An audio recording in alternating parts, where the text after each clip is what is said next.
Canada is a country rooted in the rule of law, and the protection of our citizens is paramount.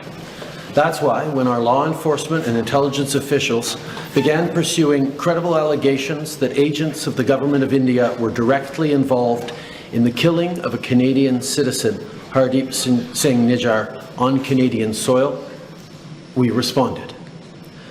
Nous avons partagé nos inquiétudes avec le gouvernement de l'Inde et lui avons demandé de travailler avec nous pour faire la lumière sur cet important enjeu. En même temps, les services de police et les organismes de sécurité ont utilisé tous leurs outils pour assurer la sécurité des Canadiens. Aujourd'hui, étant donné les nouvelles preuves présentées par la GRC, nous prenons des mesures additionnelles pour protéger les Canadiens.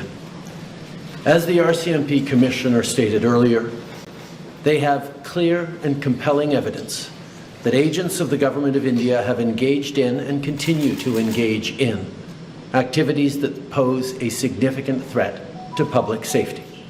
This includes clandestine information gathering techniques, coercive behavior targeting South Asian Canadians, and involvement in over a dozen threatening and violent acts, including murder.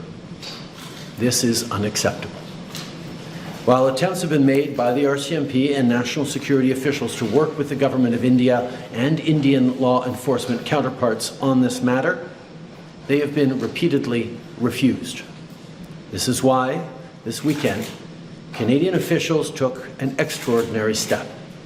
They met with Indian officials to share RCMP evidence which concluded 6 agents of the Government of India are persons of interest in criminal activities. And despite repeated requests to the Government of India, it has decided not to cooperate. Étant donné le fait que le gouvernement de l'Inde refuse toujours de coopérer, ma collègue, la ministre Joly, n'avait qu'un seul choix. Aujourd'hui, elle a émis un avis d'expulsion pour ces 6 individus. Ils doivent quitter le Canada. Ils ne seront plus en mesure d'agir à titre de diplomate au Canada, ni d'entrer à nouveau au Canada, peu importe la raison. Let me be clear. The evidence brought to light by the RCMP cannot be ignored. It leads to one conclusion. It is necessary to disrupt the criminal activities that continue to pose a threat to public safety in Canada. That is why we acted. Because we will always, first and foremost, stand for the rights of Canadians to feel safe and secure in their own country. We will never tolerate the involvement of a foreign government threatening and killing Canadian citizens on Canadian soil, a deeply unacceptable violation of Canada's sovereignty and of international law. À nouveau, nous demandons au gouvernement de l'Inde de coopérer avec nous sur cette enquête, de mettre fin à son inaction et à sa rhétorique trompeuse, de reconnaître la crédibilité et la sévérité des preuves et des informations que nous avons partagées jusqu'à maintenant et de réitérer de façon claire que sa position sur les opérations extrajudiciaires à l'étranger sera désormais sans équivoque alignée avec le droit international. Le Canada va toujours défendre l'État de droit et les principes fondamentaux sur lesquels s'appuient les sociétés libres et démocratiques. Nous incitons le gouvernement de l'Inde à en faire de même. I know the events of the past year and today's revelations have shaken many Canadians, particularly those in the Indo-Canadian and Sikh community. Many of you are angry, upset, frightened. I get that. This shouldn't happen. Canada and India have a long and storied history rooted in people-to-people ties, business, and trade. But we cannot abide by what we're seeing right now. Canada fully respects the sovereignty and territorial integrity of India. We expect the Indian government to do the same for Canada. As Prime Minister, it is my responsibility to provide reassurance to those who are feeling their safety has been compromised, but most importantly, it is my responsibility to take action and to never hesitate in doing what is necessary to protect Canadians.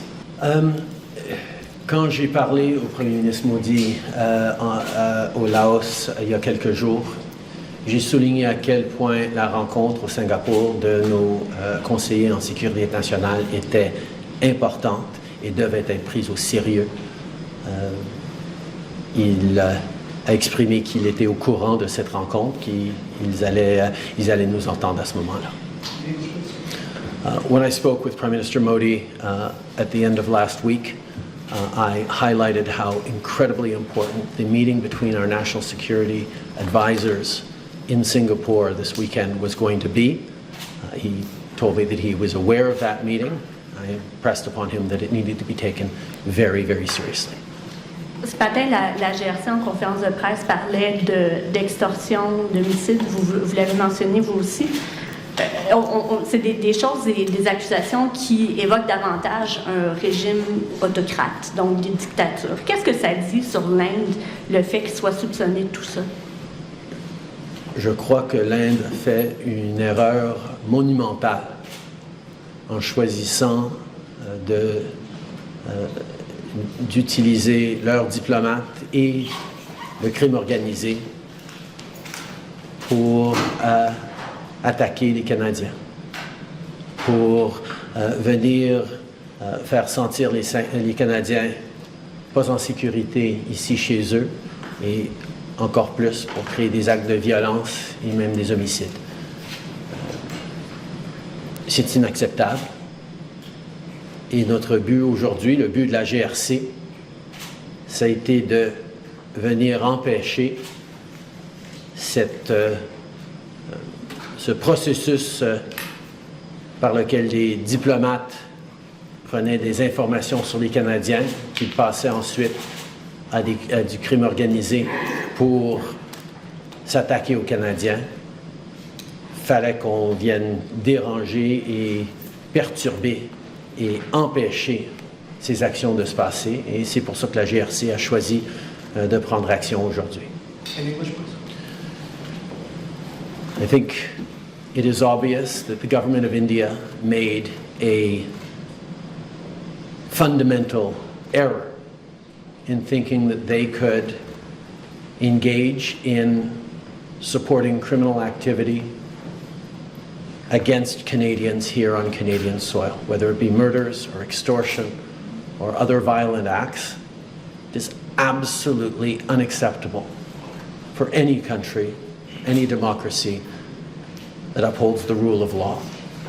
That is why we have taken such significant measures, why the RCMP chose to come out today and disrupt the pattern of Indian diplomats collecting through questionable and illegal means information on Canadian citizens that were then fed to criminal organizations that would then take violent actions from extortion to murder against Canadians.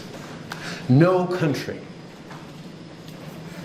particularly not a democracy that upholds the rule of law, can accept this fundamental violation of its sovereignty. Canada fully accepts and respects the sovereignty and the territorial integrity of India. We expect India to do the same. In this case, they did not.